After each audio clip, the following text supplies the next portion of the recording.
ఈ రోజు నా బిడ్డ ఏం స్పెషల్ పెట్టింది చూద్దరండి. నేను చేసిన పప్పు, నువ్వు చెప్పు, నువ్వు చెప్పు. వాసిపోయిన పప్పు, ఎండిపోయిన అన్నం, మాడిపోయిన మిరపకాయలు. అరే నా కొడుకు అయితే మస్తు చెప్పిండ్లే.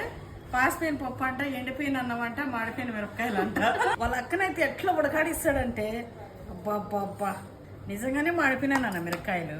ఉత్త పప్పుతో అమ్మ తినలేదని చెప్పి పచ్చిమిరపకాయలు అన్నీ కాల్చుకొచ్చేసేసింది. పప్పు కూడా వేడి చేసినట్టుందిగా, కాలుతుంది. మా పప్పు అయితే చప్పగా భలే ఉంది. వేసి పెట్టినా కూడా దానికి వంకలు పెడతాడు. అరే నువ్వు తినరా ఈరోజు ప్లీజ్, నా దాంట్లో పెట్టుకుంటా. అసలు నీ రియాక్షన్ తినే చూపియనారా, అదే ఇడ్లీ ఇచ్చుకుంటా. వదినే నేను చూసినా. అసలు ఇంట్లో బొక్కలు ఇక్కలు ఏమన్నా ఉంటాయి కదా మటన్లో, అవి ఇన్నే ఉంటాయి. అవి ఇన్నే ఉంటాయి.